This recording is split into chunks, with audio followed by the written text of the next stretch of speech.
என் வாழ்க்கை என்ன ஆக போகுதுன்னு நினைச்சா எனக்கு அழுகையா வருதுமா. ஏமா, இந்த பஞ்சாயத்து சொன்ன மாதிரி நாளைக்கு கண்டிப்பா நிச்சயதார்த்தம் நடந்துருமாமா? ஆமாண்டி. தலைவர் வீட்டுல வேலை செய்யறால பூங்கோத, அவளை இப்பதான் வழியில பாத்துட்டு வரேன். நாளைக்கு நிச்சயதார்த்தம் நடக்கிற மாதிரி தான் அவங்க வீட்டுல பேசிக்கிறாங்களாம். ஐயோ, என்னம்மா நீ சொல்லுத? எனக்கு ரொம்ப பயமா இருக்கு. பயப்படாதடி, நான் இருக்கேன்ல. என்ன மீறி இந்த நிச்சயதார்த்தத்தை நான் நடக்க விட மாட்டேன். எப்பாடு பட்டாவது நான் தடுத்து நிறுத்துவேன். அடியே, கண்ணுக்கு தெரிஞ்சு நீ பாலும் கிணத்துல விழறத நான் பாத்துக்கிட்டு இருப்பேனாடி. துளசி, நான் இருக்கேன், உன் தெய்வம் இருக்கு, நீ பயப்படாதடி. நான் உண்மையிலேயே உன்னையையும் இந்த சிறுவாபுரி முருகனையும் தான் நம்பிட்டு இருக்கேன். 2 பேரும் என்ன கை மட்டும் விட்டுறாதீங்கம்மா. முருகா, என் செல்லம்ல, கை மட்டும் விட்டுறாதடா.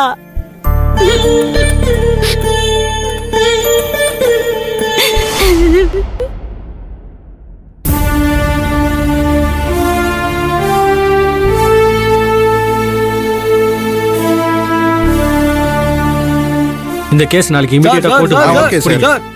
என் ஆட்டோவை காணோம் சார், என் ஆட்டோவை காணோம் சார், என் ஆட்டோவை காணோம் சார். பதறாதையா, நிதானமா சொல்லு சார். என் ஆட்டோவை காணோம் சார். நான் என்ன சார் பண்றது? எனக்கு ஒண்ணுமே புரியல சார். கண்டுபிடிச்சு கொடுங்க சார். சார், மேடம், நான் அர்ஜென்ட்டா கமிஷனர் ஆபீஸ்க்கு போகணும். கூப்பிட்டுருக்காங்க, ஏதாவதுன்னா எனக்கு கால் பண்ணுங்க. Okay madam. சார், என் ஆட்டோவை கண்டுபிடிச்சு கொடுங்க சார். அமைதி ஏரியா, நான் தான் சொல்றேன்ல. ஆட்டோ எப்ப மிஸ் ஆச்சு? அது வந்து மேடம்,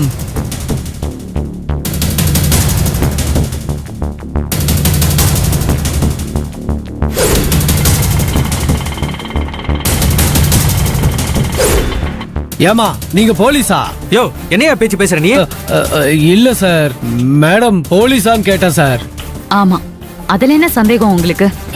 இல்ல மேடம், நீங்க அன்னைக்கு பாவாடை தாவணியில இருந்தீங்களா, இன்னைக்கு யூனிஃபார்ம்ல இருக்கீங்களா, அதான் சந்தேகப்பட்டு கேட்டேன்.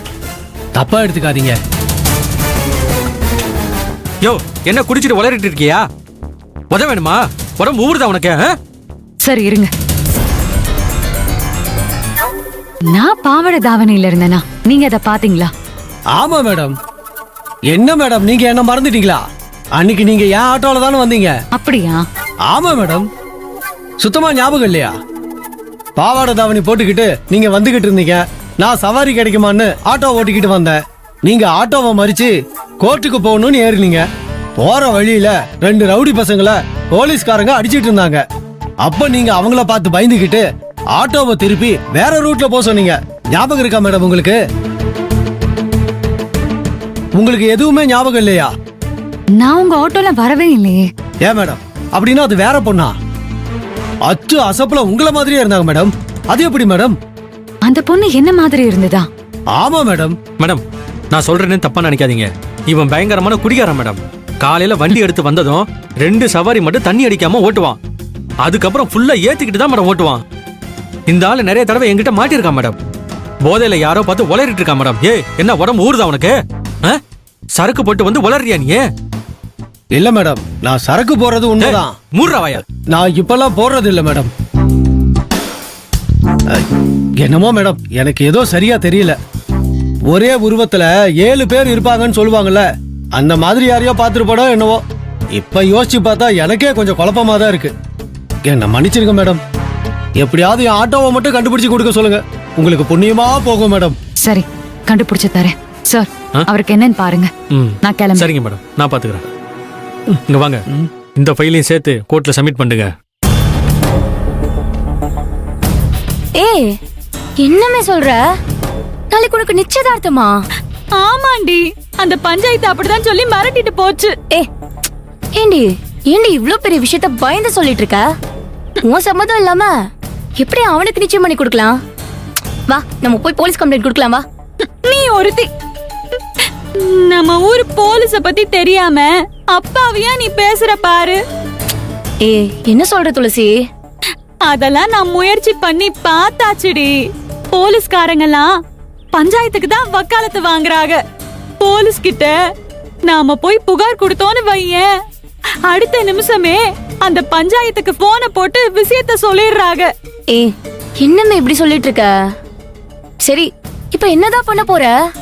அது தெரியாம தான் நானே பொறிக்குள்ள சிக்கின எலி மாதிரி திருன்னு முழிச்சுக்கிட்டு இருக்கேன்டி.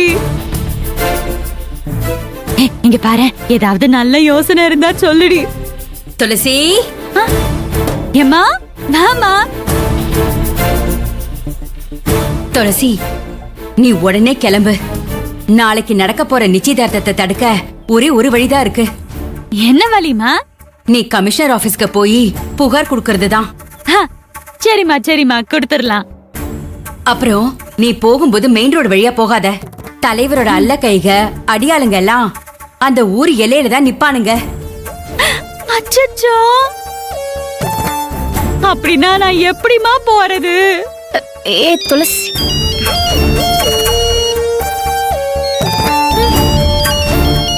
ஏ துளசி, என் அம்மா தான் கூப்பிட்டு இருக்காங்க, நான் கிளம்புறேன்.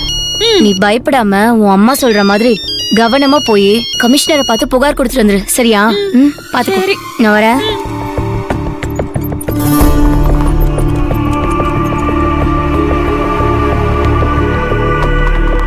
என்னடி, ஏன் இப்படி முழிச்சுக்கிட்டு நின்னுகிட்டு இருக்க? கிளம்பு. ஏம்மா கிளம்புனா நான் எப்படிமா போகிறது?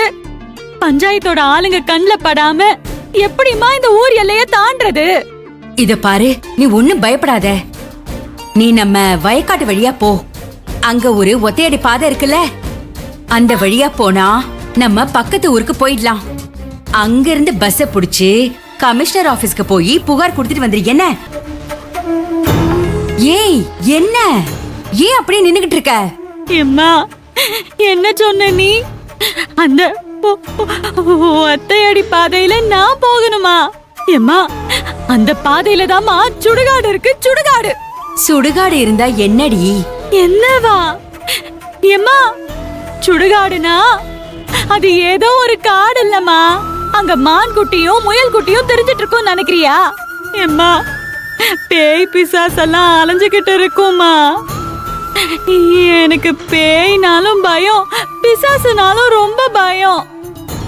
இதெல்லாம் உனக்கு தெரியும்லம்மா. என்னால அந்த பாழா போன ஒத்தையடி பாதையில என்னாலலாம் போக முடியாதுமா. பயமா இருக்கு எனக்கு. ஏய், என்ன நீ இந்த காலத்துல போய் பேய் பிசாசுன்னு பயந்துட்டு இருக்க? இத பாரு, நான் சொல்றத கேளு. உன் மனசுல இருக்கிற பயம் தான் பேய், அதுதான் பிசாசு. ஐயோ இல்லம்மா, அப்படியெல்லாம் இல்ல. உனக்கு ஒண்ணுமே தெரியல. எம்மா, நிஜமாவே அந்த சுடுகாட்டுல பேய் இருக்கா, பிசாசு இருக்கா? அது என்ன? காட்டேரி இருக்குதா? கொல்லிவாய் பிசாசு இருக்குதா? அப்புறம் தலை இல்லாத முண்டோலாம் இருக்காமா?